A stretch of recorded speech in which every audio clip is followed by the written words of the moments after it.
하나님의 의 예수 그리스도라고 하는 큐티 제목으로 말씀을 나누도록 하겠습니다. 로마서의 전체 주제는 한마디로 이야기하면 이신득의, 이신칭의다. 믿음으로 의롭다함을 얻고 의롭다함으로 일컬어진다라고 하는 것이에요. 그것을 위해서 1장부터 3장까지는 왜 꼭 이신득의, 이신칭의여야 하는가 필요성을 이야기하면서 그것은 한마디로 죄 때문이다. 이방인도 유대인도 모두가 죄 때문에 하나님의 의에 도달할 수 없다. 인간의 의가 아니에요. 상대적인 의를 말하는 게 아니에요. 그 의는 절대적인 하나님의 기준에 합한 의인 거죠. 하나님은 의, 절대선 그 자체이기 때문에 우리가 생각하는 보여지는 그 정도의 의를 갖고는 되어지지 않는다.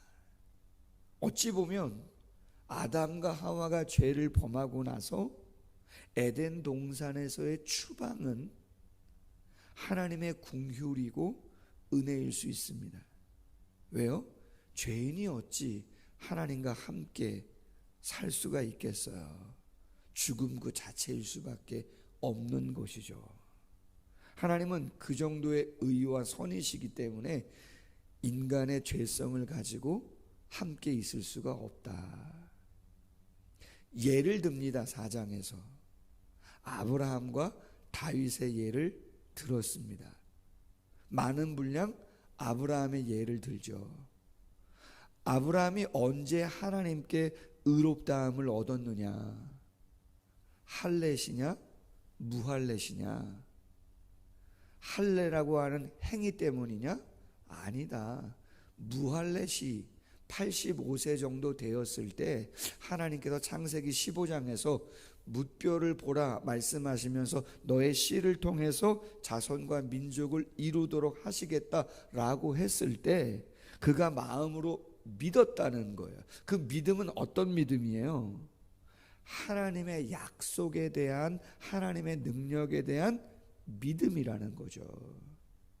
자기 자신의 그 무엇이 아니고 하나님의 주권과 그분의, 그렇죠, 약속에 대한 믿음이라는 것이에요. 하나님의 그 믿음을 보시고 그를 의롭다, 하나님의 기준에 맞는 의로. 왜? 그 방법은, 그 역사는 누가 해가시는 거기 때문에, 하나님이 행하시는 거기 때문에, 하나님의 일하심과 하나님의 존재와 하나님의 능력을 신뢰하기 때문에 하나님의 의를 받아들인 것이죠. 그럼 그것은 율법이 있을 때입니까? 아닙니다. 율법은 수백 년 후에 모세가 시내산에서 하나님께 계명으로 받은 것인데 아브라함은 훨씬 전의 사람이에요. 할례는 99세 때 행했고, 그렇기 때문에 아브라함이 하나님께 의로 여김을 받은 것은 할례 때문이다? 아니고요. 무할례 시에 받은 것이고, 율법을 지켜서다? 아니에요. 율법은 아직 오지도 않았던, 계명으로 기록되지 않았던 훨씬 전에 믿음으로 의를 받았다라고 하는 것이죠. 오늘 본문은 그 내용을 결론적으로 요약하고 있는 것입니다. 오직 믿음에 의한 칭의였다. 아브라함이 바랄 수 없는 중에 바라고 믿었으니 이는 내 후손이 이같으리라 하신 말씀대로 많은 민족이 조상이 되게 하려 하심이라. 85세 때 창세기 15장. 그가 100세가 되어 자기 몸이 죽은 것 같고 사라의 태가 죽은 것 같음을 알고도 믿음이 약하여지지 아니하고 믿음이 없어 하나님의 약속을 의심하지 않고 믿음으로 견고하여져서 하나님께 영광을 돌리며 약속하신 그것을 또한 능히 이루실 줄을 확신했다. 여러분, 하나님이 언제 영광을 받습니까? 오늘 말씀 그대로입니다. 20절, 믿음이 없어 하나님의 약속을 의심하지 아니하고 믿음으로 견고하여져서 하나님께 영광을 돌릴 때, 그때인 것이죠. 믿음이 약하여지지 아니하고 믿음이 없어서 의심하지 않고 견고하여질 때에 하나님의 영광의 역사를 경험한다는 거예요. 여러분, 믿음의 사람들 거의 다 마찬가지입니다. 아브라함도 그랬죠. 이삭도 창세기 26장 가뭄 때에 이주하려고 했는데 내려가지 마라.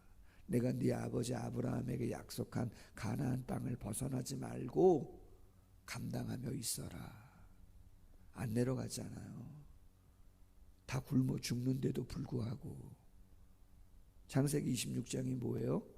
그 해에 농사하여 100배를 얻었다는 거잖아요. 마침내 창성하고 번성하고 거부가 됐다는 거 아니에요?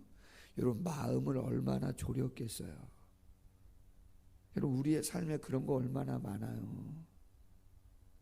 믿음이 없는 거 아닌데 믿음이 약해질 수밖에 없는 상황이죠. 믿음이 약해질 수밖에 없는 사람을 만나는 거죠. 낙심할 수밖에 없는 그런 상황을 만난단 말이에요. 믿음이 도전을 받는 거잖아요. 사탄이 가만 놔두겠어요? 하나님이 영광 받으시는데 대적하죠. 수단과 방법을 가리지 않는 거예요. 그럼 우리가 해야 할 일은 뭔 거예요? 믿음이 약하여지지 아니하도록, 의심이 내 마음을 주장하지 아니하도록 견고하게 믿음을 지켜가는 거죠. 성경에 나오는 믿음의 인물들의 모든 삶이 그래요. 과정이 안 어렵습니까?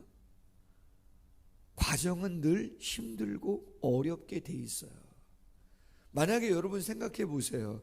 이건 어쩔 수 없는 거지만 하나님의 능력이 나타나는 그 순간이 언젠가, 우리가 할 수 있는 모든 일이 하나님의 영광을 드러내는가? 여러분, 그거는 누구도 다 해. 그건 누구도 다 할 수 있는 일이야. 글쎄요, 하나님의 영광? 그 속에도 있을 수 있고 그 속에도 하나님의 섭리와 보이지 않는 손길이 있는 것은 분명한 것이지만 도저히 저것은 할 수 없는 일이야.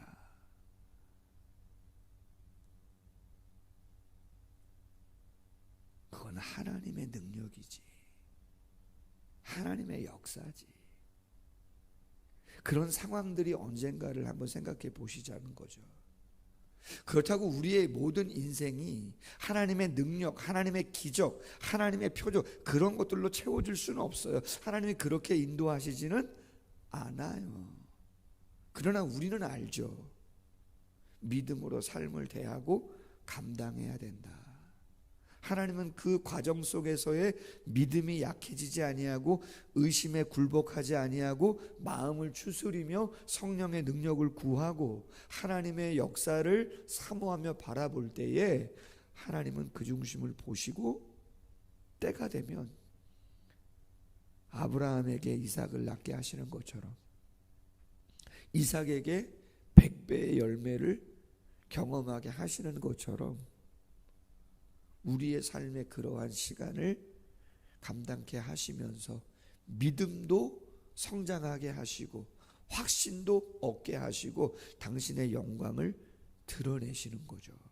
아멘. 이스라엘의 광야가 그것을 이야기하고 홍해가 그것을 이야기하는 것이고 많은 것들을 우리에게 보여주고 있는 것이죠. 바울이 빌립보서 1장 6절에 말합니다. 너희 안에서 착한 일을 시작하신 이가 그리스도 예수의 날까지 이루실 줄을 우리는 확신한다. 너희 속에 착한 일을 시작했다고 하는데 그 착한 일이 뭡니까? 구원의 서정이라고 하는 구원의 시작과 끝, 그 모든 과정을 이야기하는 거 아니겠어요? 구원은 죄사함만을 이야기하는 게 아니잖아요. 칭의만을 얘기하는 게 아니잖아요. 성화의 모든 과정도 구원의 서정 안에 들어가는 것이고, 마지막 영화라고 하는 것은 우리가 이 땅에서의 육체적인 죽음을 경험한 그 이후에 영원한 삶 가운데 우리의 육체도 완전한 육체로 변하고, 우리의 부족한 영적인 부분도, 인격도 완전히 변화되어 예수 그리스도로처럼 죄 없는 상태가 되어지는 것이 구원의 완성인데, 우리 안에 착한 일을 시작하신 하나님이 예수 그리스도의 날까지 그 착한 일을 완전히 이루실 줄을 확신한다. 여러분, 그것이 믿음의 본질인 거죠. 전체 과정인 것이죠. 우리는 그 믿음을 잃어버리지 말아야죠. 말씀이 그게 맞다, 그 길을 가야 한다, 성도는 그렇게 해야 한다 라고 하면 그 길을 가야 되는 거죠. 우상 숭배하면 안 된다? 우리 선진들이 피 흘리신 거잖아요. 고초를 겪으신 거잖아요. 어쩔 수 없어 우상 숭배하신 분들, 신사 참배하신 분들, 회개하시는 분들 회개했잖아요. 고 한경진 목사님 템플상도 받으시고 최고의 영적인 명예를 누리셨지만, 그분이 신사 참배했던 거 회개하지 않습니까? 믿음을 지켰다? 대단한 것이에요. 왜? 그 믿음이 우리를 하나님의 수준의 의를 이루도록 하나님의 은혜로 우리에게 주신 것이기 때문이다, 그런 얘기죠. 22절이야. 그러므로 그것이 믿음으로 얻는 의가 그에게 의로 여겨졌느니라. 그에게 의로 여겨졌다 기록된 것은 아브라함만 위한 것이 아니요 의로 여기심을 받을 우리도 위함이니 곧 예수 그리스도 예수 우리 주를 죽은 자 가운데서 살리신 이를 믿는 자니라. 예수는 우리가 범죄한 것 때문에 내줌이 되고, 또한 우리를 의롭다 하시기 위하여 살아나셨다. 죄사함이라고 하는 것은, 하나님의 의라고 하는 것은 예수님을 통한 의인 것인데, 예수님의 죽으심과 부활이 우리의 의를 완전하게 하신다는 거죠. 우리가 죄로 인해서 죽어야 되는 것인데 예수님이 대신 죽으셨고, 그 죽으심을, 그 의미를 확증하시기 위해서 살아나셨다, 부활하셨다, 죽음을 이기셨다. 인간의 가장 중요한 본질적인 한계는 두 가지죠. 하나는 죄 문제고, 스스로 해결할 수가 없잖아요. 금식한다 되나요? 여러분, 안 됩니다. 죽음, 누구도 예외는 없습니다. 죄의 삭은 사망이기 때문에 영원한 사망인 거죠. 하나님과의 영원한 분리인 거예요. 그런데 그것을 회복하신 분이 예수 그리스도다. 부활장, 우리가 너무나 잘 아는 고린도전서 15장 말씀에 보면 20절 이하에 그러나 이제 그리스도께서 죽은 자 가운데서 다시 살아나사 잠자는 자들의 첫 열매가 되셨도다. 사망이 한 사람으로 말미암았으니 죽은 자의 부활도 한 사람으로 말미암은도다. 아담 안에서 모든 사람이 죽은 것 같이 그리스도 안에서 모든 사람이 삶을 얻으리라. 아멘. 다 죽었던 자들이죠. 하나님의 의에 미치지를 못했던 자들. 그러나 하나님께서 예수 그리스도를 통해서 죄를 용서하시고 사망을 이기게 하시고, 그 예수 그리스도의 대속과 속량을 믿는 우리 모두를 하나님의 의의 기준에 합한 자로 여겨주신다. 아브라함만이 아니라 우리 모두도 동일하게 그 복음의 메시지가 전해지고 있는 거다. 할렐루야. 마지막 뒤에 묵상 에세이 보시면 믿음이 약해지지 않으려면 이라고 하는 에세이가 있는데, 밑에 부분에 몇 줄 읽어드리겠습니다. 믿음은 예수 그리스도를 의지하면서 시작된다. 그러나 거기서 머물러서는 안 된다. 점점 더 역사하는 믿음으로 키워가야 한다. 기도와 말씀과 찬양으로 현실 가운데 계속 발생하는 불순물을 걸러내야 한다. 여러분, 믿음을 갖고 있었지만 그 믿음을 약하게 만드는, 의심하게 만드는 수많은 불순물이 하루에도 수없이 우리에게 찾아오잖아요. 잘 될 것인가? 정말 믿음대로 될 것인가? 현실적인 상황은 변화도 없고 꿈쩍도 안 하고 더 악해지고 연약해져 가는데 되겠는가? 라고 하는 생각, 여러분 들어요, 안 들어요? 여러분, 제가 말씀드렸잖아요. 13년 전에 개척했는데 첫 해 18명 오셨어요. 제자도 좀 오고 패밀리도 오고. 근데 18명 오고 났더니 그 다음에는 올 사람이 없어요. 아무도 안 올 것 같아요. 그때 생각이 그거였어요. 여기까지인가? 개척을 너무 크게 했나? 땅을 매입해서 하다니. 하나님이 주신 건데 그 마음을. 불순물이 확 들어오잖아요. 기도하고 말씀 붙잡고 인내하고 감당하고 넘어갑니다.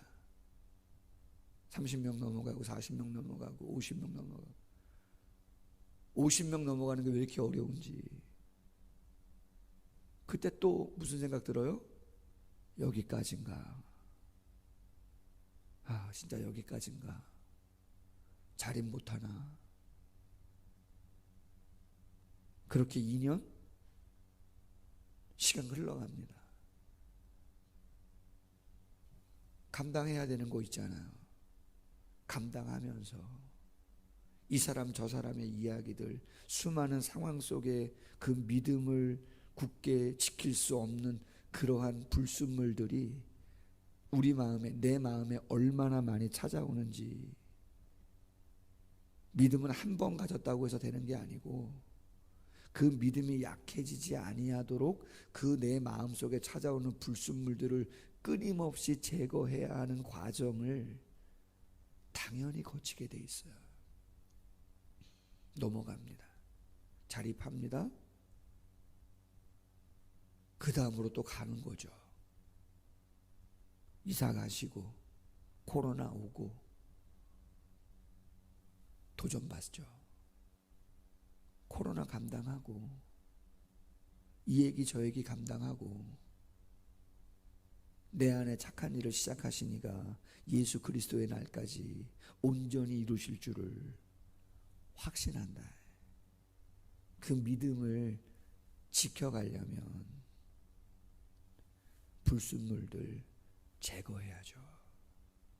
내 안에 의심, 수많은 부정적인 이야기들, 내가 감당해야 되는 물질적인 것들,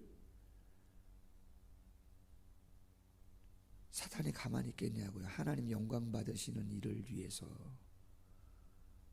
영적인 싸움은 끊임없이 치열하게 일어날 수밖에 없는 것이죠.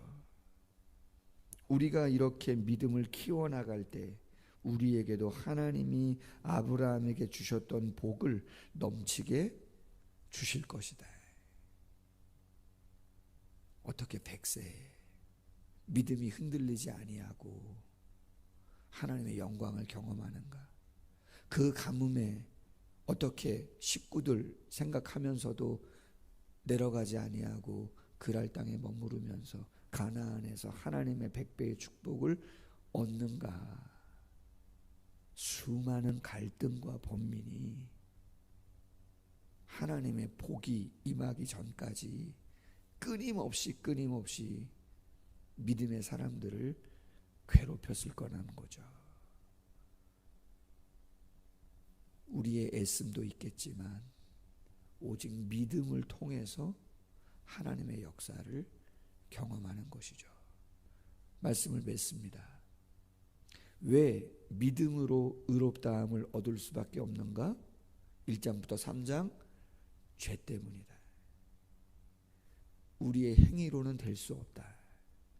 아브라함과 다윗의 예를 들었고, 할렛이? 아니요, 무할렛이 받았다. 율법이 있을 때냐? 아니요, 율법을 지킨 게, 율법은 모세 때부터 시작됐단 말이죠. 그 전에 믿음으로다.